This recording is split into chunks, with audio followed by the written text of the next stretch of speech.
Почитувани слушатели, ви посакувам Божи благослов. Како да се проучува и толкува Библијата? Многу е важно правилно толкување и откривање на точното значење на писмото. Тоа е една од најважните задачи што го имаат верните во овој живот.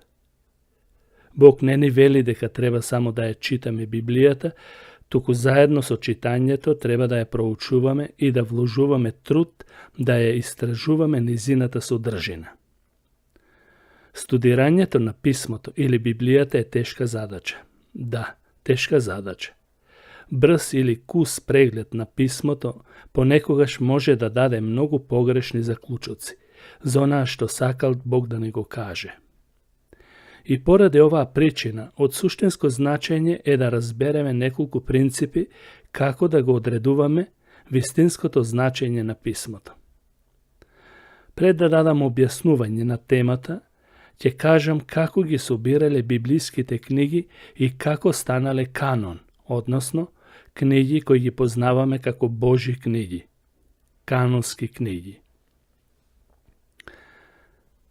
Прво, целиот процес на собирање на канонските книги траел 300 години.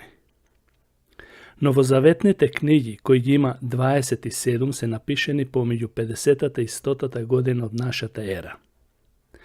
Во црквите се читани и собирани од 100 до 200 години, а грижливо се испитувани и осведочени Божите луѓе или црквата дека се веродостојни од 200 до 300 години од нашата ера. Потполно и целосно се прифатени дека се Божи збор, Божја инспирација, од Бог вдахновени, од 300 до 400 години. Но треба да се знае дека ниту еден црковен собир немаше задача да одредува произволно која ќе биде Божја книга, а која не. Туку сите книги беа прифатени врз основа на потврдата од другите цркви дека се канонски. Некои книги биле спорни и се водела дискусија околу нив. Например, Јаков, 2 Петрово писмо, 2 Јованово писмо, 3 Јованово писмо и посланието до Јуда, односно од Јуда. За да се одреди канонот, постоеше 3 главни услови. Авторитет на писателот на црквата. Книгите ги пишувале луѓето кои биле веќе признаени дека се од Бог испратени, за да ја објават неговата волја. Во Стариот Завет беа законодавци и пророци, а во Новиот Завет апостоли и нивните соработници. Како второ, требаше да имаат надворешен доказ. Важна им била на постоечките цркви согласност со историските книги. И како трето, требало да имаат и внатрешен доказ. Што значи тоа? Самите книги јасно покажуваат кои се со авторитет и инспирација на Светиот Дух.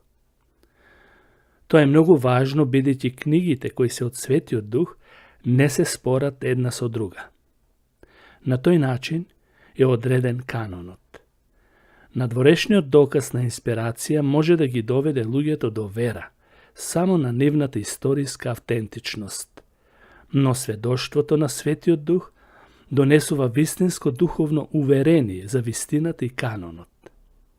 И така, црквата не е пред Божиот збор, туку Бог се објави со неговиот збор и го даде на црквата, а црквата го објави како канон и се подреди. А канон значи мерило.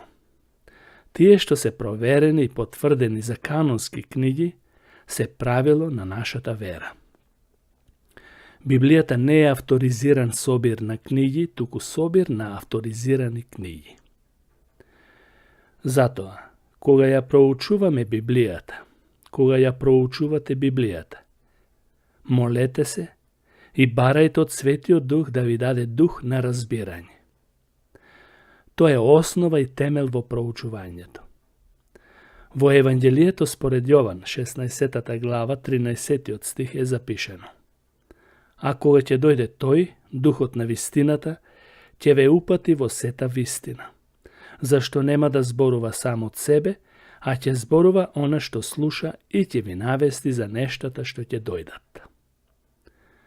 Исус во Јован 16 глава зборува за Светиот Дух и вели дека кога тој ќе дојде, имајќи предвид денот на Педесетницата, тој ќе ги упати во сета вистина.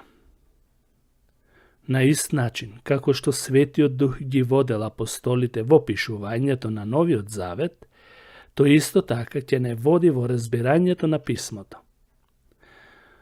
Запомнете, Библијата е Божја книга и нормално е дека треба да го прашаме Бог што значи тоа што го читаме. Ако си христијанин, тоа подразбира дека авторот на Библијата, Светиот Дух, живее во тебе. И сака тој да го разбереш тоа што е напишано.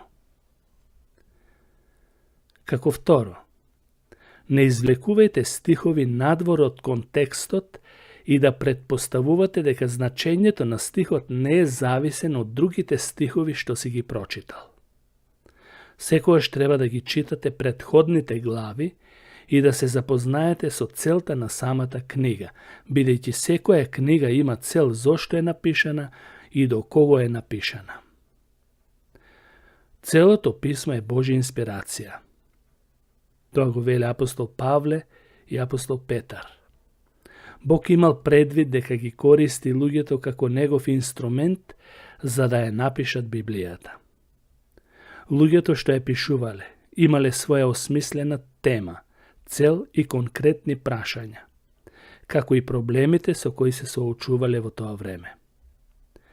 Важно е да се знае за потеклото на книгата што ја проучуваме, за да се открие кој ја напишал книгата, кон кого била напишана, кога била напишана и зошто била напишана. Потоа прочитајте ги поглавјата пред стихот или стиховите што ги проучувате за да имате идеја што е суштинската тема на писателот. Исто така бидете внимателни кон текстот што го проучувате, дозволувајќи тие самите да зборуваат за себе. Понекогаш луѓето се обидуваат да ги пренесат своите сопствени значења и идеи за да добијат своја интерпретација на она што го сакаат. И како трето, не се обидувај да бидеш целосно независен во проучувањето на Библијата. Надуено и гордо звучи да сметаш дека не можеш да добиеш правилно разбирање преку работата и трудот на оние кои пред тебе го изучувале писмото во текот на нивниот живот. Некои луѓе имаат погрешен заклучок во поглед на Библијата, со идеја дека ќе зависат само од Светиот Дух и ќе ги откријат сите скриени вистини во неја.